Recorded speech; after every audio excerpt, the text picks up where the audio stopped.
Hello दोस्तों, इस पहली वीडियो में मैप का इंट्रोडक्शन हम समझेंगे। तो मैप की अगर स्टार्टिंग देखें तो मैप की स्टार्टिंग हुई थी 6th सेंचुरी से।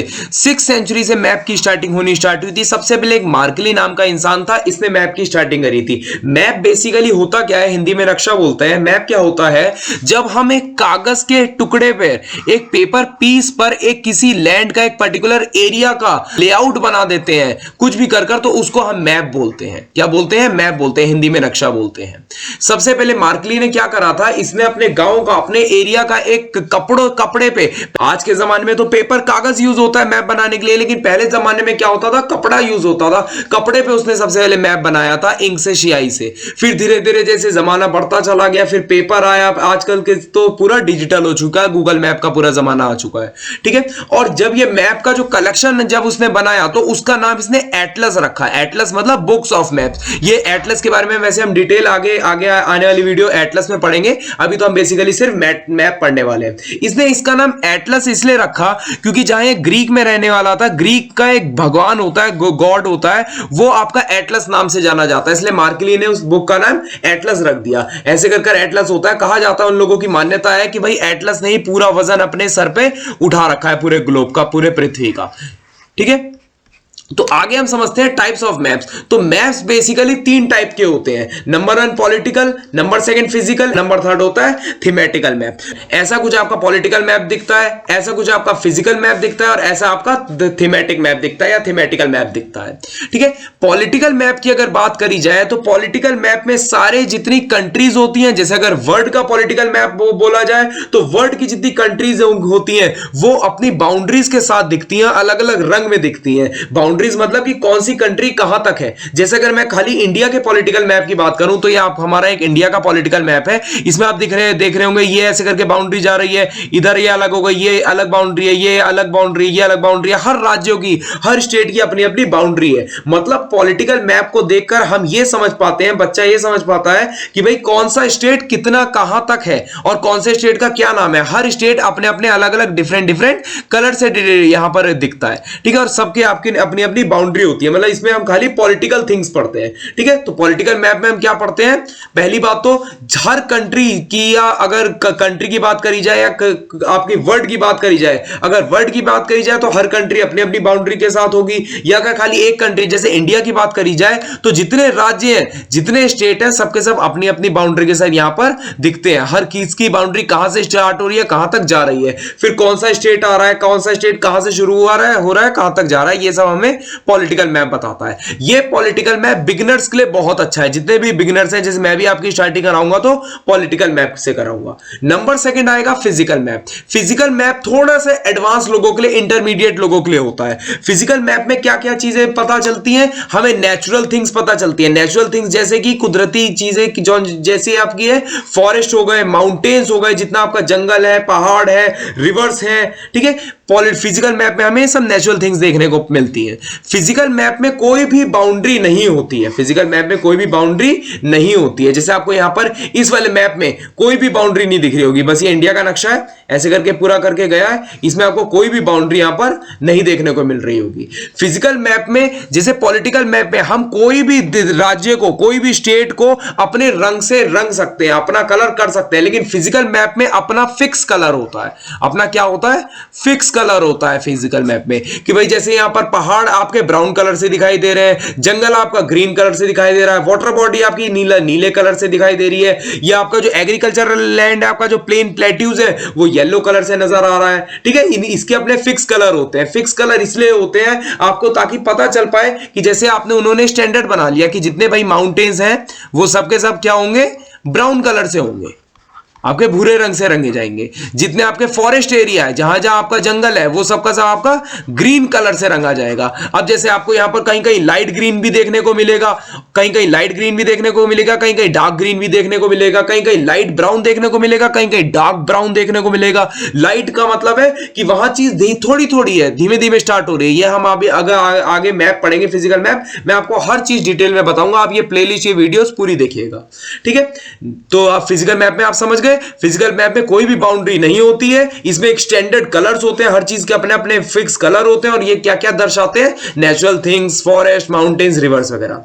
आगे अगर बात करें नंबर 3 मैप की, तो ये क्या होते हैं, थीमेटिकल मैप होते हैं। थीमेटिकल मैप क्या होते हैं, एक किसी स्पेशल थिंग्स के लिए होते हैं। स्पेशल थिंग्स मतलब जैसे एक मैप में खाली रेलवे लाइन के बारे में है, या एक मैप में खाली एयरवेज के बारे में। जैसे ये आपको एक मैप दिख रहा होगा यार राइट साइड में, इसमें खाली एयरवेज दिखा रखा है, एयर रूट दिखा रखा है, कि जैसे ये दिल्ली एयरपोर्ट है, यहां से डोमेस्टिक फ्लाइट कहां कहां जा रही है, ये आपका मुंबई का एयरपोर्ट है, ठीक है, ये आपके कई सारे जितने 6-7 इंटरनेशनल एयरपोर्ट है, सबके सब में ये जो मतलब एक फिक्स चीज को शो करता है, दर्शाता है, उसको हम थीमेटिकल मैप कहते हैं। जैसे वाला आपका एयर नेटवर्क को दिखा रहा है, तो एक फिक्स थिंग को दिखाने वाला थीमेटिकल मैप होता है। नेचुरल थिंग्स, कुदरती चीजें दिखाने वाला आपका फिजिकल मैप होता है।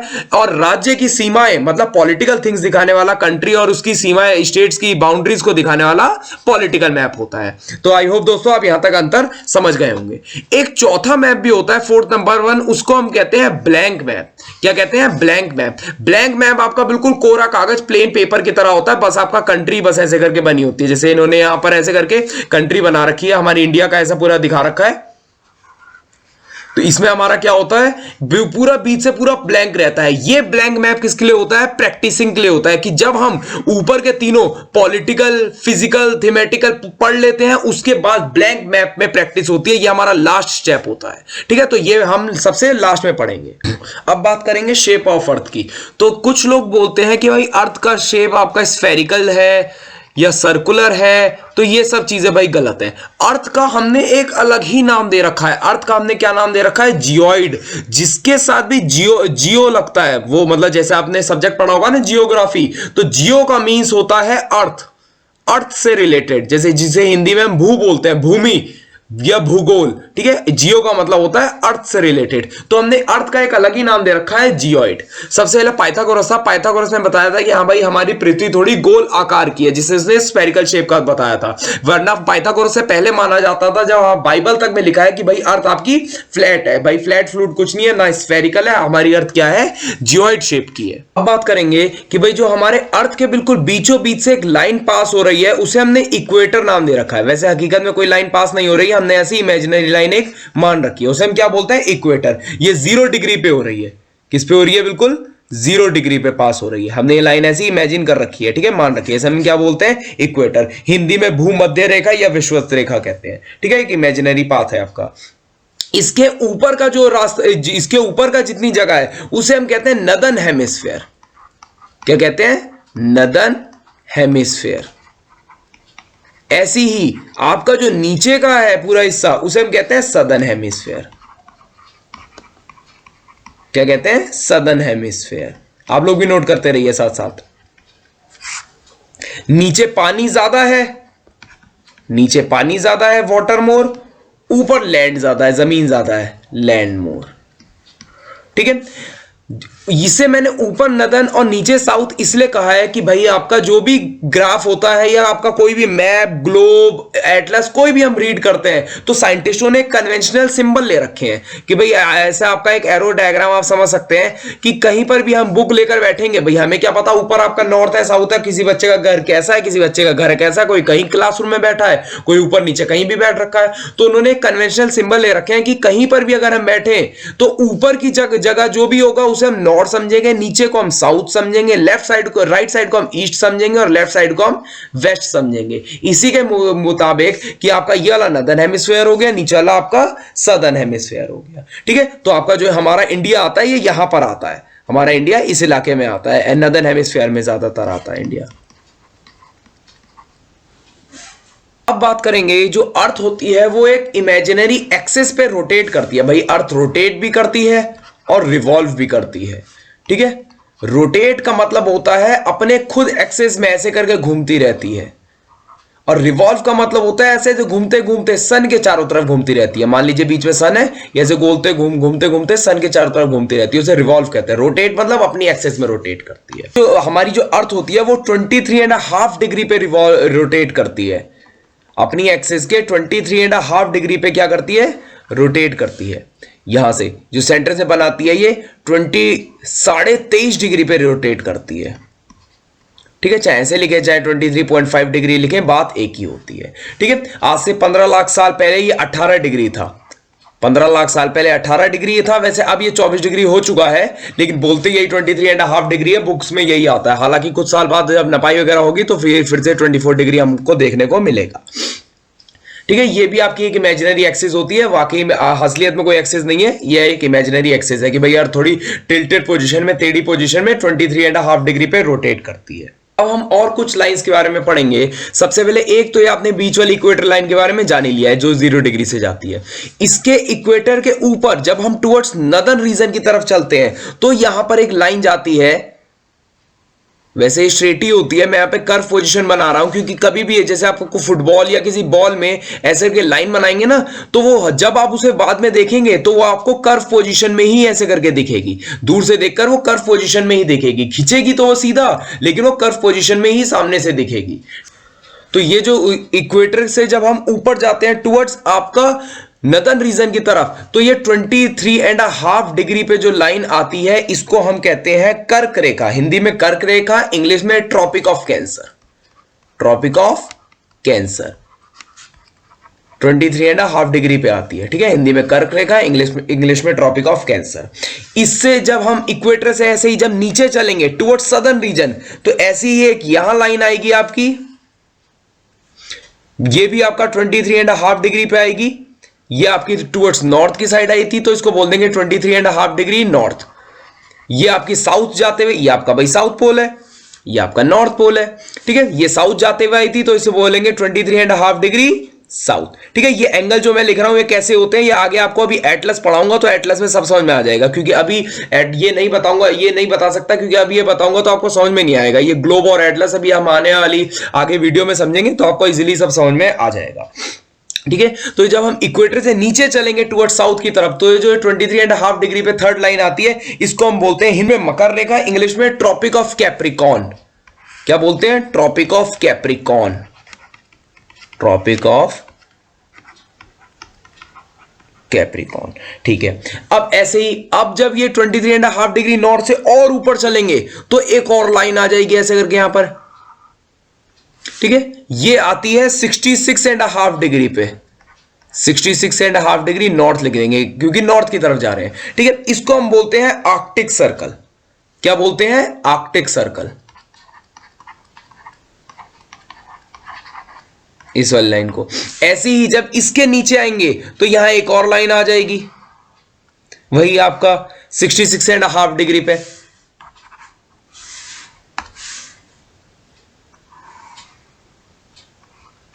(66.5 डिग्री साउथ में, इसको हम बोलते हैं अंटार्कटिक। अंटार्कटिक।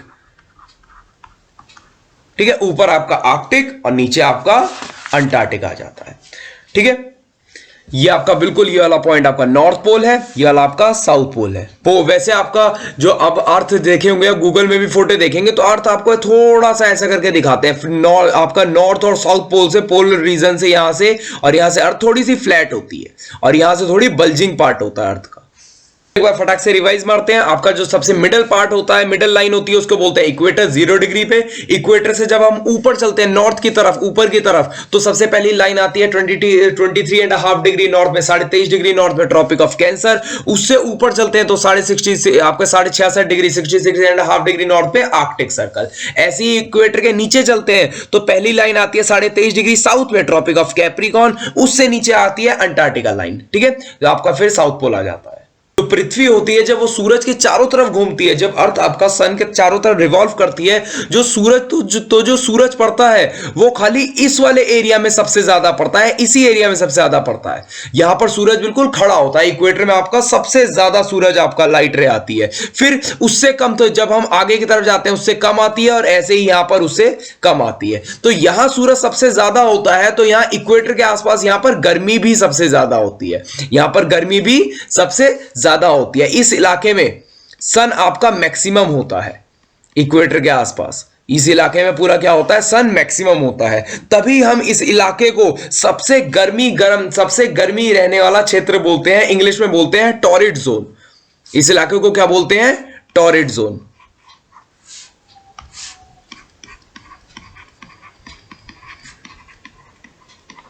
ठीक है, इस पूरे इलाके को, इक्वेटर के इस वाले इलाके को क्या बोलते हैं? Torrid zone. जब हम यहां से ऊपर चलते हैं, ट्रॉपिक ऑफ कैंसर और आर्कटिक सर्कल के बीच में, यहां पर थोड़ी अब हम सन से थोड़ा दूर जा रहे हैं, तो यहां पर थोड़ी गर्मी कम हो जाती है और सर्दी आना स्टार्ट हो जाती है। तो इस जगह को हम बोलते हैं temperate zone. Temperate zone, temperate मतलब यह मॉडरेट टेम्परेचर रहता है, ना बहुत ही सर्दी ना बहुत ही ज्यादा गर्मी। इससे ऐसे ही ये वाला इलाका आपका टेम्परेट जोन यहां का होता है। ठीक है, इससे और आगे जाएंगे तो यहां तो सूरज आपका दिखता तो है, लेकिन उसकी गर्मी बिल्कुल आती नहीं है, इसलिए यहां बहुत ही ज्यादा ठंडा होता है, इसलिए इसको बोलते हैं फ्रिजिड जोन। आपको इसको बोलते हैं फ्रिजिड जोन। ऐसे ही ये वाला इलाका आपका फ्रिजिड जोन, यहां पर इतनी ज्यादा ठंड आती है। ठीक है, तो हमने क्या जाना, इक्वेटर पे यहां पर सन मैक्सिमम होता है, और यहां जब टेम्परेट जोन के हम आगे चले जाते हैं, यहां पर आपका सन मिनिमम होता है। यहां तो आता ही नहीं है। ठीक है, यहां पर सन आपका क्या होता है? मिनिमम होता है। सबसे ज्यादा मैक्सिमम सन यहां पर होता है, मिनिमम सन यहां पर होता है। दो चीज आते हैं, उसको हम बोलते हैं टुंड्रा और टैइगा। टुंड्रा और टाइगा, ये सबसे ज्यादा बच्चों को कंफ्यूजन करते हैं। ठीक है, तो ध्यान से समझिएगा। अभी मैंने आपको क्या बताया, यहां पर सन क्या होगा? मैक्सिमम होगा। यहां पर सन आपका मैक्सिमम होगा, यहां पर सन आपका मिनिमम होगा, ऐसे ही यहां पर सन आपका मिनिमम होगा। मतलब जब हम इक्वेटर की तरफ बढ़ेंगे, जब हम इक्वेटर की तरफ बढ़ेंगे तो आपका टेम्परेचर इंक्रीज होगा। टेम्परेचर क्या होगा? इंक्रीज होगा। ऐसे ही जब हम इक्वेटर से दूर जाएंगे, जब हम इक्वेटर से दूर जाएंगे तो टेम्परेचर क्या होगा? डिक्रीज होगा। टेम्परेचर क्या होगा? डिक्रीज होगा। तो ये जो टुंड्रा और टाइगा रीजन होते हैं, ये आपके कहां पाए जाते हैं? ये जो फ्रिजिड जोन होता है ना, ये जो फ्रिजिड जोन होता है, ये भी आगे चल के दो टाइप में बढ़ जाता है। ये वाला फ्रिजिड जोन भी आगे चल के दो टाइप में बढ़ जाता है। एक ये नंबर 1 और नंबर 2, ऐसे ही यहां पर भी नंबर 1 और नंबर 2। तो जो नंबर 1 है, इसको हम बोलते हैं टुंड्रा। क्या बोलते हैं? Tundra region. और नंबर 2 को हम बोलते हैं टाइगा।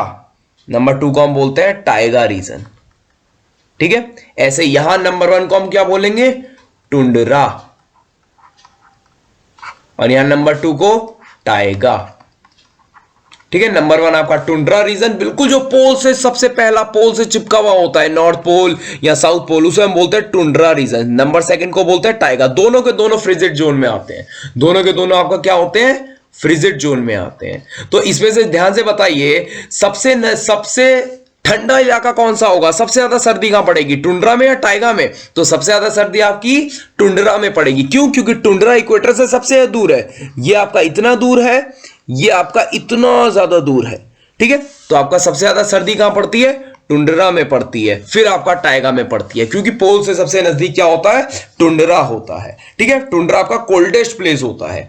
अब बात करेंगे, वो इतना कोल्ड है, टुंड्रा आपका इतना कोल्डेस्ट इलाका है, तो वहां पर क्या एनिमल और वेजिटेशन होगा? क्या वहां पर एनिमल और वेजिटेशन पाया जाएगा? भाई ध्यान, सीधी सी बात है, हम जब यहां पर, मैंने भी आपको क्या बताया, जब हम इक्वेटर की तरफ बढ़ेंगे तो आपका टेम्परेचर इंक्रीज होगा। ऐसे इधर से इक्वेटर की तरफ बढ़ेंगे, टेम्परेचर इंक्रीज होगा। तो जितने जीव जंतु हैं, एनिमल्स, आपके शेर, चीता वगैरह, जितने लोग हैं, चाहे आपके पेड़ पौधे वगैरह हैं, सबको गर्मी अच्छी लगती है। भाई ज्यादा सर्दी में लोग मरते हैं, ज्यादा गर्मी में कभी किसी को नहीं सुना होगा आप लोगों ने कि कोई आदमी गर्मी से मर गया। ज्यादातर लोग सर्दी से मरते हैं। तो यहां जब हम सर्दी इलाके की तरफ बढ़ेंगे तो यहां पर आपको बिल्कुल लीस्ट एनिमल मिलेंगे। एनिमल मिलेंगे ही नहीं, बहुत ही कम मिलेंगे टुंड्रा और टाइगर रीजन में। तो आपके सबसे ज्यादा एनिमल कहां पर मिलते हैं? इस टेम्परेट जोन जो होता है, ये सॉरी जो टॉरिड जोन होता है, यहां पर आपका क्या होता है? एनिमल्स और वेजिटेशन सबसे ज्यादा होता है। एनिमल्स एंड वेजिटेशन सबसे ज्यादा होता है। तो क्वेश्चन क्या आता है यूपीएससी में कि भाई आपका ऐसी कौन सी जगह है जहां पर एनिमल्स और वेजिटेशन लीस्ट होते हैं? तो वो कहां पर होते हैं? फ्रिजिड जोन में। कहां पर आता है? फ्रिजिड जोन में। यह क्वेश्चन आता है ऐसी कौन सा रीजन है जहां पर नो एनिमल होते हैं, जहां पर एनिमल होते ही नहीं है? तो कौन सा इलाका है? टुंड्रा है। टुंड्रा में तो बिल्कुल एनिमल पाए ही नहीं जाते हैं। ठीक है, यहां पर कोई एनिमल वेजिटेशन नहीं पाया जाता है, या कोई इक्का दुक्का पाया जाता है। सबसे ज्यादा कहां पर पाए जाते हैं? टॉरिड जोन में, क्योंकि सबको इक्वेटर पसंद है। इक्वेटर में ठंडी नहीं पड़ती है, गर्मी तो थोड़ा बहुत बर्दाश्त कर लेंगे, लेकिन इतनी ज्यादा ठंड बर्दाश्त नहीं कर पाते हैं। तो अभी तक जो भी हमने शुरुआत से अभी तक जो भी पढ़ा है वो हम एक वर्ल्ड मैप से अब रिवीजन करेंगे। सबसे पहले हमने जितनी भी लाइंस पढ़ी थी, चाहे वो इक्वेटर की, tropic of cancer, tropic of capricorn, आपकी आर्कटिक, अंटार्कटिक, उसके बारे में पढ़ते हैं। तो मेरे पास एक ये वर्ल्ड मैप है, मान लीजिए पूरे ग्लोब को मैंने पूरा खोलकर एक फ्लैट सरफेस कर दिया है, ठीक है। इसको पढ़ते हैं। तो बीच वाली यहां पर आपको एक लाइन दिख रही होगी, ये आपकी क्या है, इक्वेटर है। ये वाली लाइन आपकी क्या है, मैं बना देता हूं यहां पर, ये आपको दिख रही होगी, ये वाली क्या है, इक्वेटर है, ठीक है, इक्वेटर लाइन है।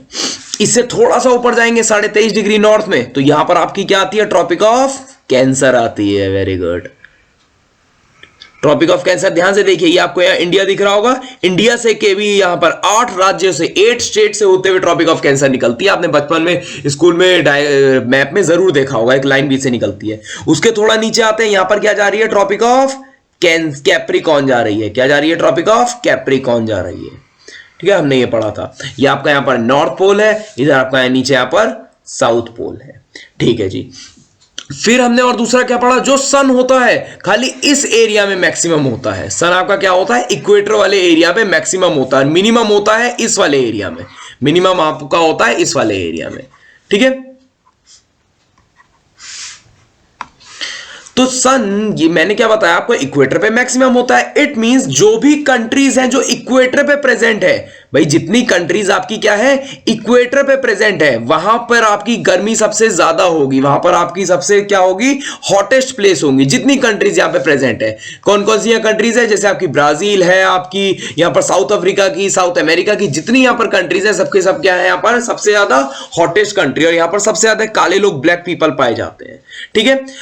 अब बात करते हैं कि यहां पर क्वेश्चन सबसे बढ़िया यूपीएससी में क्या पूछते हैं वो लोग, कि ऐसी जगह बताओ जहां डेली दिन में बारिश होती है, या डेली दिन में 2 से 4 के बीच में बारिश होती है। तो भाई आपके इक्वेटर में जितनी कंट्रीज पड़ती हैं, इक्वेटर में यहां पर जितनी कंट्रीज पड़ती हैं, रोजाना यहां पर दिन में 2 से 4 के बीच में बारिश होती है। क्यों, जरा ध्यान से समझिएगा। हमें पता है बारिश क्यों होती है, वाटर साइकिल हम सबने बचपन में पढ़ा है।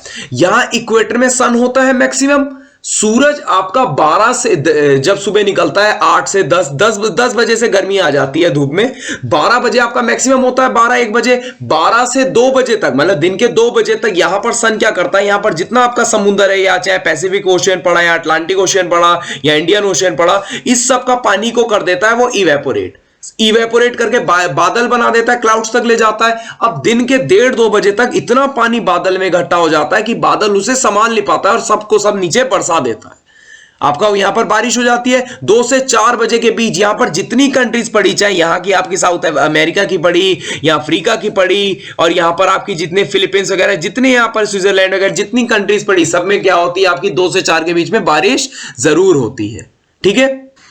अब चूंकि यहां पर इक्वेटर में बारिश सबसे ज्यादा होती है डेली, तो यहां का भाई वेजिटेशन भी सबसे बढ़िया होगा। अभी मैंने आपको थोड़ी देर पहले बताया, जब हम ऊपर की तरफ जाते हैं, टुंड्रा और टाइगर फ्रीजिड जोन की तरफ, टुंड्रा रीजन की तरफ, तो वहां पर वेजिटेबल और एनिमल आपके सबसे आपका लीस्ट है, वहां पर एनिमल और वेजिटेशन पाए नहीं जाते हैं। लेकिन इक्वेटर में सूरज की गर्मी सबसे ज्यादा होने के कारण, और आपका रेनफॉल सबसे ज्यादा होने के कारण, डेली 2 से 4 के बीच में रेनफॉल हो रहा है, तो वहां पर रेनफॉल सबसे ज्यादा मैक्सिमम है। तो वहां पर यहां के जितने जंगल है, चाहे यहां के हो गए, यहां के हो गए, इन छोटी छोटी कंट्रीज के हो गए, यहां पर आपका वेजिटेशन भी सबसे ज्यादा होता है। यहां पर ट्रॉपिकल एवरग्रीन फॉरेस्ट पाए जाते हैं, यहां पे ट्रीज प्लांट्स आपके सबसे ज्यादा और सबसे डेंसर होते हैं, ठीक है। यहां के जितने आपकी चौड़ी पत्ते वाली लीफ होती है, यहां पर क्या होता है, पत्ते आपके बहुत बड़े और चौड़े होते हैं, पेड़ भी बहुत लंबे लंबे पाए जाते हैं, क्योंकि भाई बारिश बहुत ज्यादा हो रही है, तो पेड़ों में बहुत बढ़िया खिलावट आती है, और पत्ते बहुत बढ़िया चौड़े होते हैं। याद रखिएगा, जहां पर पानी सबसे ज्यादा होगा, वहां के जो पत्ते होंगे, जो लीफ होंगी, वो क्या होंगी, चौड़ी होंगी, चौड़ी मतलब थिक होंगी। और जहां पर पानी बहुत कम होगा, जैसे आपका टूर जब हम इधर की तरफ बढ़ते हैं, आपका टॉरिड जोन से ऊपर टेम्परेट जोन से नीचे की तरफ जाते हैं, तो यहां पर जितनी इधर के ऊपर यूरोपियन कंट्रीज वगैरह है, यूरेशिया वगैरह की कंट्रीज वगैरह है, वहां पर आपका क्या होता है, जो पेड़ों के पत्ते होते हैं वो बहुत छोटे होते हैं और थिन होते हैं। क्यों? क्योंकि वहां पर पानी ज्यादा नहीं मिल पाता, यहाँ पे पत्तों पे खिलावट नहीं आ पाती है, ठीक है। तो याद रखिएगा, यहां पर जो इक्वेटर में जितने कंट्रीज होती हैं, वहां पे रेनफॉल सबसे ज्यादा होता है, तो वहां पर पानी की कमी नहीं होने के कारण पत्तियां बहुत बड़ी बड़ी और चौड़ी होती हैं, ठीक है। और वहां के जितने पेड़ होते हैं बहुत ही स्ट्रांग होते हैं। रेनफॉल होने के कारण आपके इक्वेटर पे जो जितने भी ट्रीज होते हैं बहुत ही लॉन्ग और थिन होते हैं, पतले भी होते हैं, बहुत लंबे और थिन होते हैं। इक्वेटर पे जितने यहां पर ट्रीज मिलते हैं इक्वेटर वाली कंट्रीज में बहुत ही यहां का लॉन्ग होते हैं, थिन होते हैं और चौड़ी पत्ती वाली थिक लीफ अपने अंदर रखते हैं।